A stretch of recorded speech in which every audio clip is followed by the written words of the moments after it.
in order to commemorate our mothers, Şehitlerimizi to hayırla yad commemorate ediyoruz. our martyrs.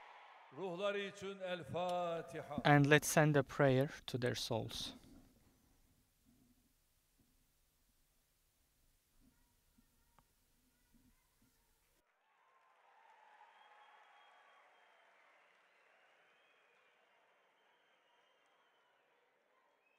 Aile ve Sosyal Politikalar Bakanlığımızın kıymetli mensupları, Distinguished representatives of our Ministry of Family and Social Affairs, distinguished families of martyrs, veterans and their families, distinguished ladies, esteemed guests, I would like to greet you with my most heartfelt feelings and with deepest affection. Yücel kardeşime ve I would like to thank Brother Yücel as well as his team for their performance. I would like to congratulate the World Women's Day of 8th of March for all women of our country and the world. And once again, to the mothers, wives and children of our martyrs, once again I would like to send my special greetings to them. My deepest regards. You just saw on the screen in the video their heartfelt emotions, their remarks. They are blessed mothers and they say beautiful words. May God make all of us neighbors to Him, to His Prophet. May He gather us under the banner of the Prophet, because in our faith, martyrdom is the most elevated position, or being the mother, wife, or a daughter of a martyr is likewise a very special position. May Allah host the martyrs in His heaven.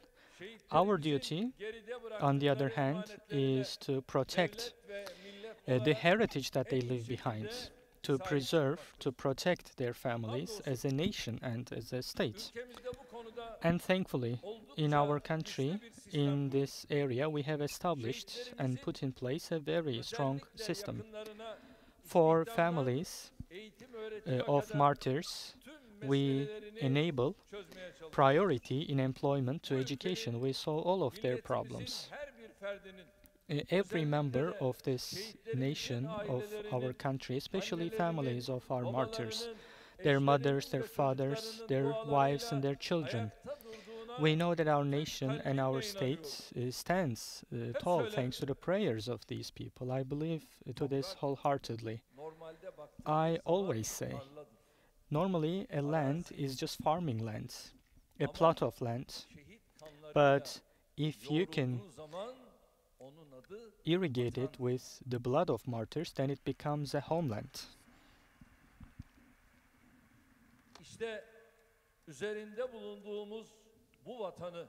And we live on such a homeland. What makes it our country, our homeland, is the blood that was shed by our martyrs.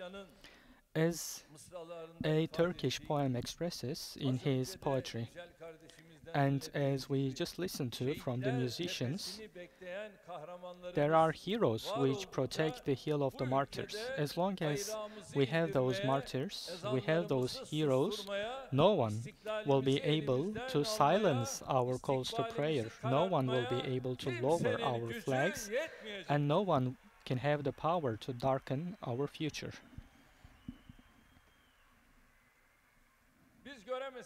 Even if we cannot see it, we know that our martyrs are alive, and we know that we will see them once again. In the last day, we know that until then they will be marching together with us.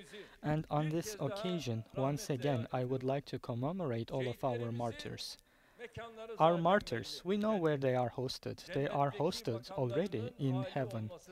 And we pray to our God that their position, their level in heaven will be elevated.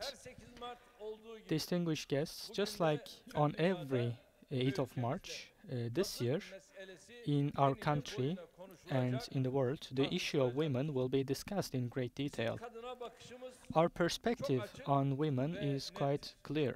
ilk insandan beri. From the very first human being, Yarısı erkek, half yarısı of humanity has been men and the other half women. If you take one of them out of this, there would be no humanity left. There would be no humankind left. The messages that are expressed in our holy book are clear. They are messages delivered to address to believing men and believing women. So the messages are for all humanity. Our mothers, our daughters, our sisters, our wives. We need to show respect, love towards all women, because this is for the whole humanity. So as men, whatever we think or want or expect for ourselves, we need to feel the same for women.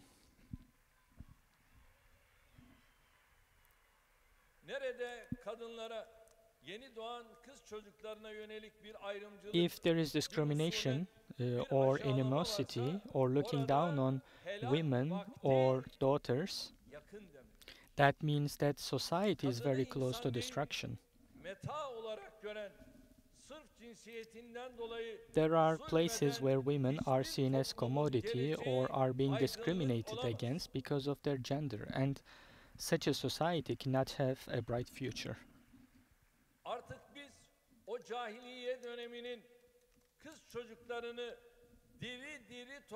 In the age of ignorance, daughters were buried alive, and we can never experience such a time ever again. We don't want to. Does this still exist in certain cultures? Unfortunately, it still does, but we don't want to experience this. We won't have it, and we won't allow it. And thankfully, in our culture and in our faith, we have no such discrimination. Of course, regardless of their from gender, every person may have different attributes, different borders, or different skills. The same goes for between men and women, and between women.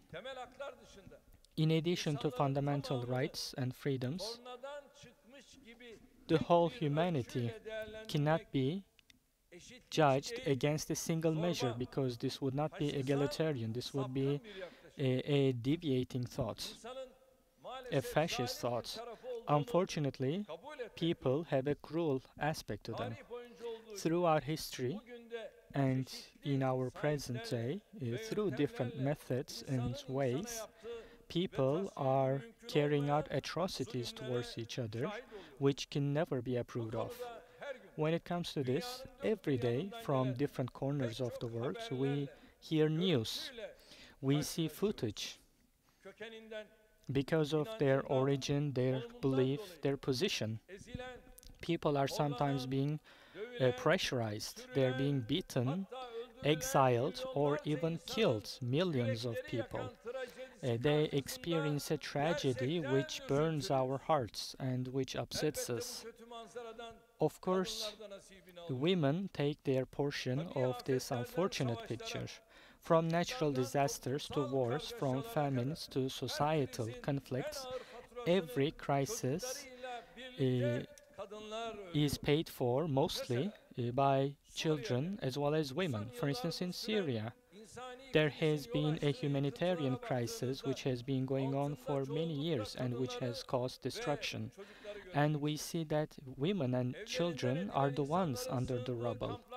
When you look at camps where people take shelter when they are exiled from their homes, you will see this similar picture. We have Syrian brothers and sisters who live in our country, and most of them are, again, women and children. We saw the same in Idlib, in the camp of Adwe. As we see all of these pictures, as we feel the suffering in our hearts, what is the humanity doing against this picture? Unfortunately, keeping silent. Refugees are going to the land and sea border in order to go to Europe, and women and children are the first and foremost sufferers of the suffering. when they get on boats, the Greek soldiers are trying to capsize these boats to give them to the cruel waves of the Aegean Sea. And women and children, mothers and children, are battling against death. And what is the West doing against all these grim pictures? Is the West feeling the suffering in its heart? No. Are they raising their voice? No. If your heart doesn't shake, if you don't feel the suffering, or if you don't feel the pain in your mind, then we need to be suspicious about your humanity. That is what I do.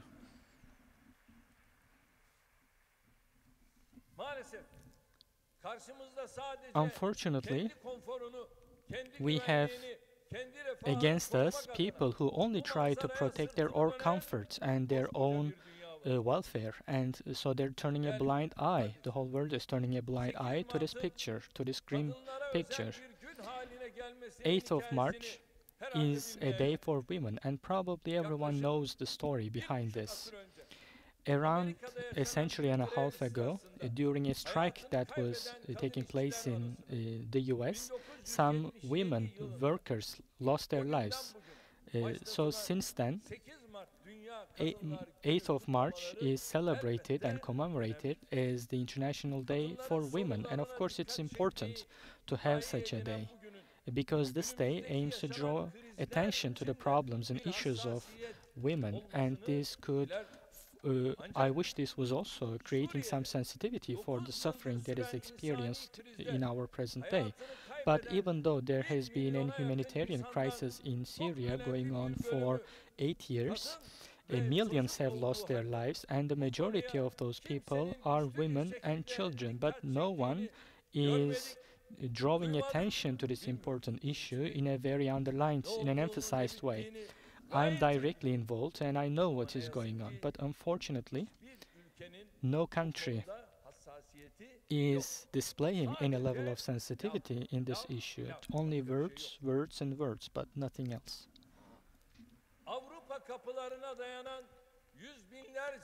Hundreds of thousands of people have taken to the gates of Europe, but they are being prevented from entry with fences. They are being shot or beaten to be sent back, and I haven't seen anyone condemn such behavior. Even if you boo them, nothing is going to change. Do you see the children who are 5 years old at the Greek gate, in the fields as they are marching towards the Greek border? You have probably seen the footage.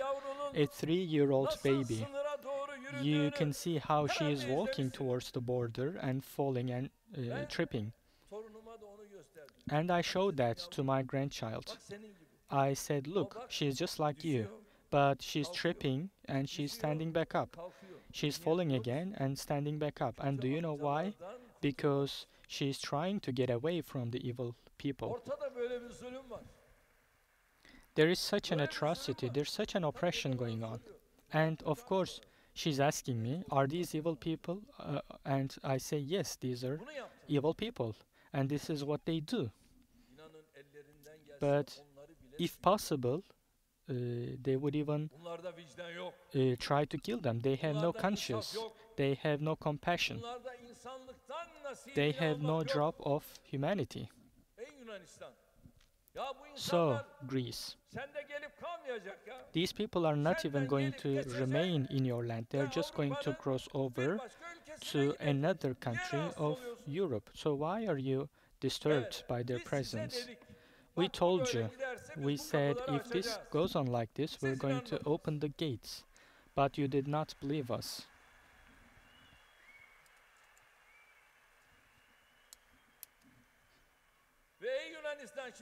And oh Greece, now I'm calling out to you. You should also open your gates, which they did. You open your gates as well, and be done with it. Let them go to other countries of Europe. There is no other way out. There has to be a fair sharing of the burden. And we are looking for new partners to share this burden with us. They still We still have 3.5 million refugees hosted in our country, and there's another 1.5 million which are waiting on our doorstep. Even temporary, thankfully now, as you know, a ceasefire has been signed, and I hope that it will continue, it will hold like this. But in a world where compassion has been lost, celebrating 8th of March as International Women's Day is hypocrisy, is a textbook description of hypocrisy. The women are being killed by terror groups. They are being plucked from their families at a very early age and are being abused and put to death. And when you turn a blind eye to such grim pictures, celebrating International Women's Day, on the other hand, is even beyond hypocrisy. In Diyarbakır, in front of the door of HDP political party, mothers have been waiting for more than 6 months in tears. They're waiting for their children which have been kidnapped to the mountain. What about those who are celebrating International Women's Day? Have they come and visited the mothers who are waiting there? They have not. And they don't have the face to do so. And they do only on a conditional way. They are waiting for those conditions to come to place before they go visit them. Now, some, in groups of 10, are running back to their families. Similarly, in Palestine, women are protecting their own lands and homes, but they're being crushed by bulldozers. Girls walking on the street are being shot at, and they're being attacked with tear gas and dogs and weapons. In such a world, it's very hard to find words to say. Israel is doing the same there. It's doing the same oppression. The mothers are being dragged on the ground. They are trying to grab their daughters, but as they try to do so, they are being dragged on the ground. But they say,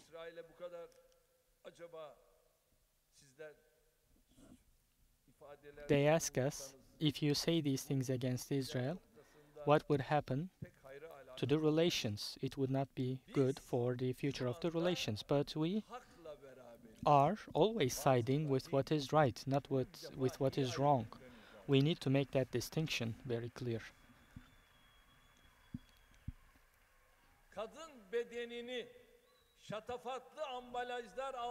Women's bodies are being commodified in a way worse than slave trade. And 8th of March is sometimes being used for the same purpose, and I leave it to your judgment. They always mention women's rights, but they ignore women who would like to dress up the way they want, dress up the way their faith requires. They are silent when it comes to the rights of such women, and we need to mention this as well. Women cannot be thought of as independent from humanity, because this is what such efforts would yield. 8th of March does not only belong to a certain group, but it should be a day where issues of all women are discussed. When we can achieve this, then we would have real International Women's Day in the world. Until today, everything that has been uttered on 8th of March has been, would be, until we achieve this, everything we say would be missing. It would come short. As our civilization and our culture points at, we see humans as the highest, as the most honored of creation, and we would continue discussing the issue of women within these limits. We love the created because of the Creator. With such a culture, we would fulfill what is missing in practice. We complete what is missing, and we continue searching for what is best for both men and women. We march on this içinde journey olduğumuz tüm kadınlarımıza with women. We have solidarity with women, and I offer my gratitude to all such women.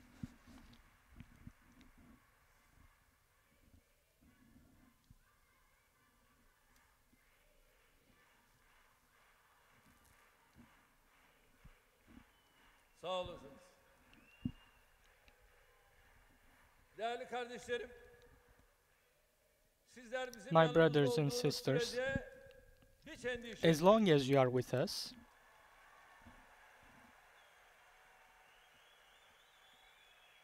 Bizim as long birliğimizi, as you're with us, have no worries. We have a unity. kardeşliğimizi We have a hiç brotherhood and kimse sisterhood. Nobody can be able to divide that, bölemeyecektir ve fragment yolumuza it. emin adımlarla And yürüyeceğiz. we will continue in firm steps on our journey.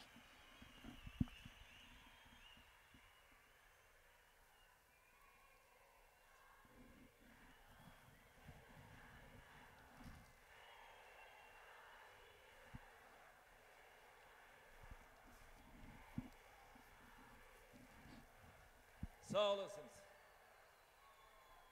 Başbakanlığım ve Cumhurbaşkanlığım döneminde ülkemizde In my time as the gerçekleştirdiğimiz president, reformlar as well arasında as the prime kadınların minister, Kürt meselelerinin we çözümüyle carried ilgili out certain olanlar reforms in çok our önemli country. bir Some yer of them were about the problems of women, Anayasamızdan which kanunlarımıza hold a kadar very important tüm position among mevzuatımızda our reforms. In kadınların all of our haklarını korumaya, legislation, ayrımcı including our uygulamaları constitution, ortadan we kaldırmaya try to yönelik protect the çok rights ciddi of the women, and we düzenlemeler yaptık. try to Bu prevent çerçevede discrimination. aile We yapımızı carried korumaya out important özel önem verdik. amendments, and we always Aile emphasize yapımıza protecting yönelik our en families. büyük tehditlerden One biri of the olarak most important gördüğümüz threats to kadına our yönelik şiddetin families önlenmesi was konusunda violence against ciddi women, tedbirler and aldık. when it comes to preventing that tedbirlerin violence, we istismarını took very engelleyecek efficient ve measures. gerekiyorsa asıl amacın In order to gerçekleşmesine prevent yönelik any abuse ilave of adımlar such da attık. measures, we will take Kadınlarımızın additional iş steps if hayatında necessary. giderek daha fazla yer Women alması, are taking more of a ülkemizi position zayıflatan in değil, the tam workforce. This tersine does not weaken güçlendiren our bir gelişme country, oldu. but this rather strengthens. Nitekim istihdamdaki kadın It strengthens our economy. 2002'den 2019'a The kadar ratio of women in %45'e employment yakın artarak increased by 9 milyon 45% sınırına and dayandı. reached 9 million. Kadınların iş And by gücüne this, katılma oranı women's ratio of participation in the workforce went from 27% to 34%, and the ratio of women in overall employment went from 25% to 28%.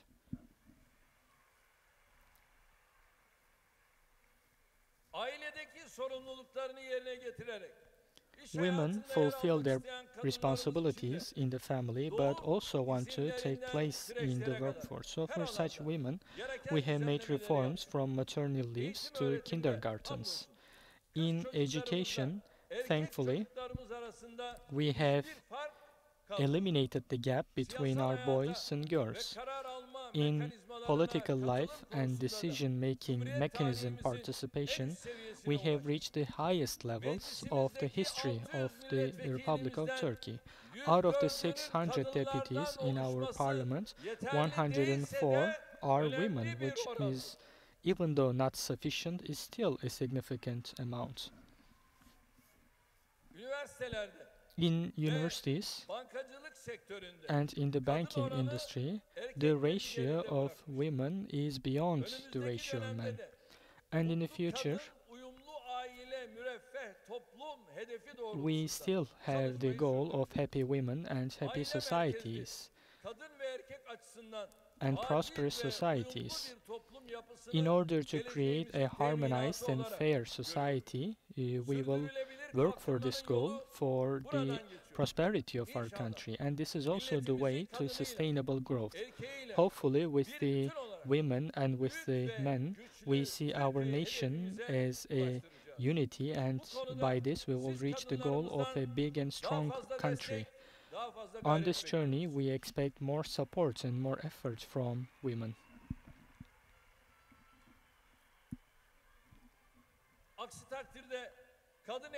Otherwise, just like any business that is not touched by women, we would not be able to reach our goals, and such efforts will yield no results without women. sürekli Since we have full hedef biliyor, trust in Turkey's mücadele women, we çıtasını always expand our yükseltiyoruz. targets and we Değerli kardeşlerim, expand our konuşmamın struggle. başında da ifade ettiğim As I said at the beginning of my speech, the problems that we face, the majority of these problems, are beyond being men or women, but it's rather problems of the humanity, of humankind. And now I would like to share some of my opinions with my nation and with our viewers in front of their screens, some of my opinions about some present issues. Globally, as well as in our region, a historic change is taking place. Turkey is the country which is at the very center of this change. We are trying to reach our own goals and are also trying to solve some humanitarian crises in our region and are trying to solve humanitarian problems. In Syria, in the past 9 years, a humanitarian crisis has been experienced, and we have single-handedly carried the bulk of the burden. We have deep historic and cultural links to the people of this geography, and in such difficult times, of course, we could not turn our backs on these people. But of course, we would expect much more support being received from international community. Tomorrow, I will attend a meeting in Belgium with some representatives of the EU. In that meeting, we will have a chance to discuss such issues, and I hope that we will get better results as we leave Belgium.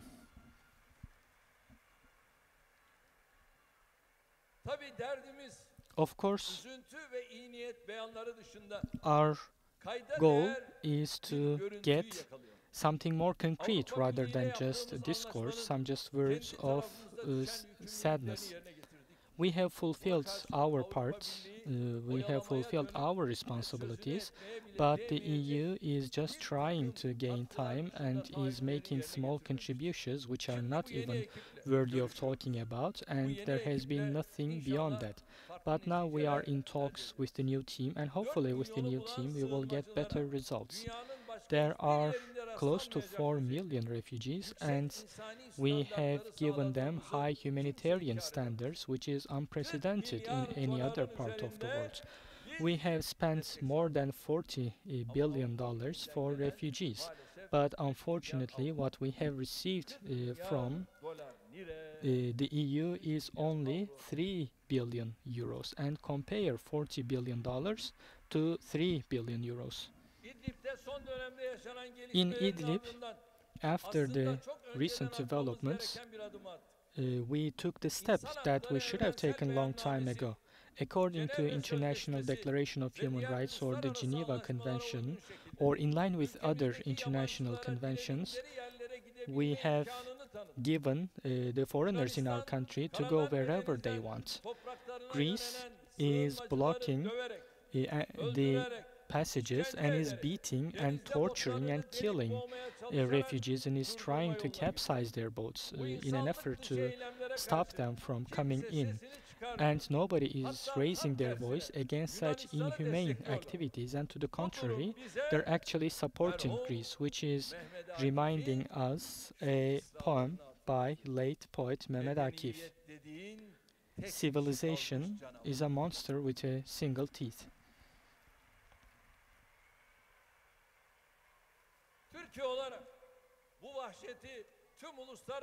As Turkey, we will continue raising the topic of this atrocity and trying to protect the rights of the oppressed in every international platform. The problem in Syria is not only limited to protecting people who have been displaced. This is obvious. We need a more comprehensive effort which is geared towards getting results. As Turkey, we wanted to protect our border security and to fulfill our humanitarian duties and to support a political resolution.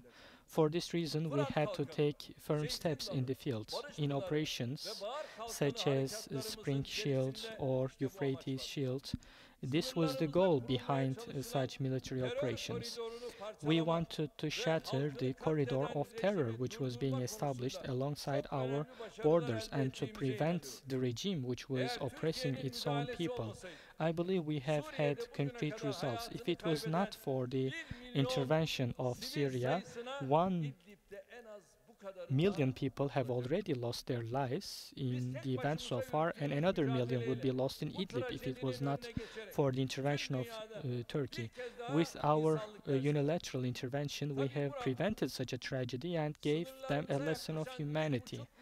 But there are 1.5 million new refugees which are moving towards our border, and another 2.5 million potential displaced people which are left behind, which means a renewed burden for us. In order to stop the flow of refugees and to stop the aggressiveness of the regime which was targeting our border, we had to take firm steps in Idlib. In addition to the aggressiveness of the regime, also thanks to the stance of Russia, tension was escalating in the region, so we increased our search for a peaceful resolution, a diplomatic resolution. I would like to reiterate, Turkey has no intention of occupying or annexing Syrian land.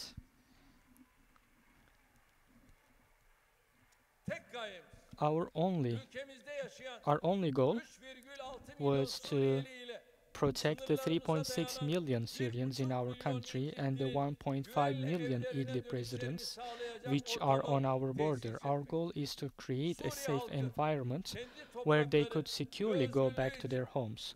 For their own land and their freedom, Syrian people are already fighting against the regime and against terror groups. We support this fight for a territorial integrity and security of Syria as soon as possible. A regime whose land is partially occupied by PKK and YPG, but the regime is directing its efforts in a small place like Idlib, which shows us that their intention is different. If their goal was to save their own land, their own territory, they would first face the real threat, which is the terror formation to the east of the country's territory. But unfortunately, the regime is not doing this, but rather trying to eliminate the innocent residents of Idlib through bombs and barrel bombs. In the face of the grim picture, we increased our existence in the field and we moved to stop the regime. There have been attacks towards our troops, and every time they did, the regime faced losses that they had never seen in their history. But since they feed on blood, they continued escalating tensions. As Turkey, we carried out physical operations in Idlib in the past month. And we have in total lost 57 martyrs. 34 of them were on a holy evening. But the regime lost 3,400 troops.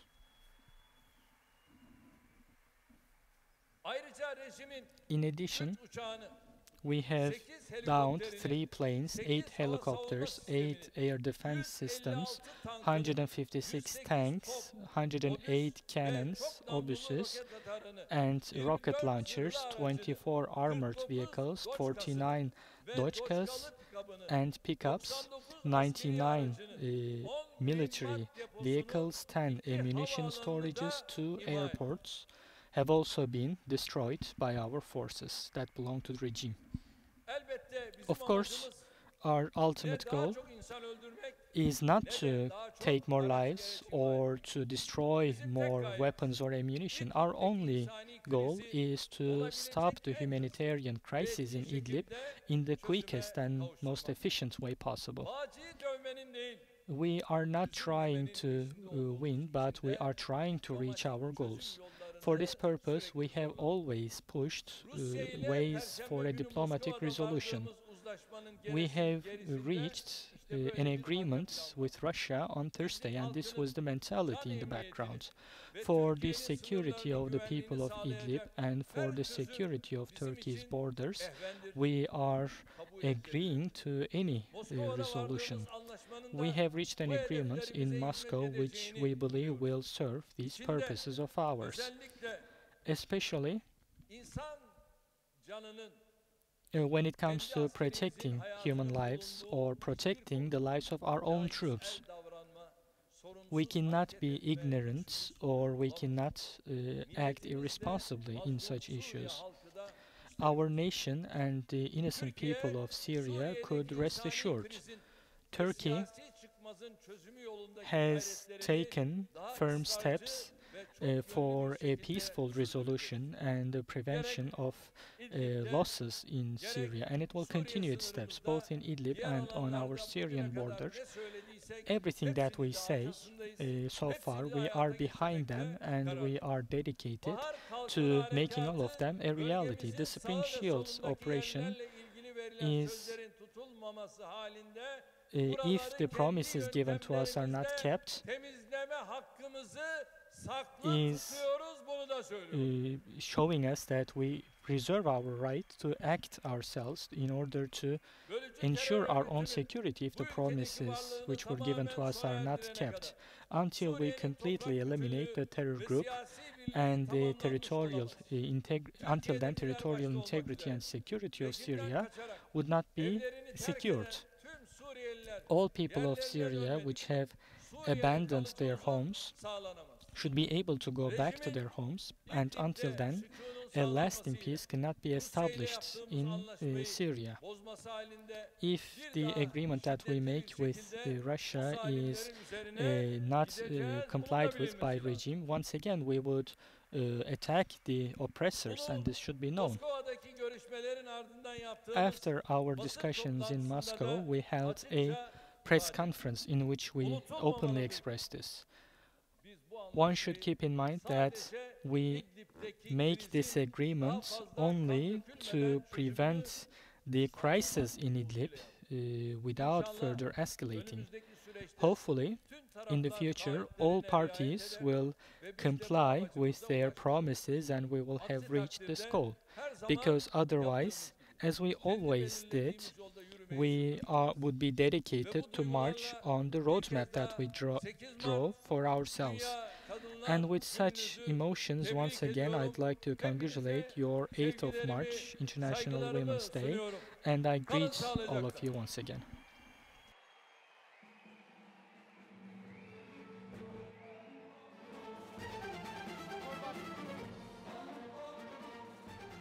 Cumhurbaşkanımız Sayın Recep Tayyip Erdoğan Beyefendi'ye konuşması hitapları için şükranlarımızı arz ediyoruz ve yüksek müsaadeleriyle kendilerini bir süre daha sahnede misafir etmek istiyoruz.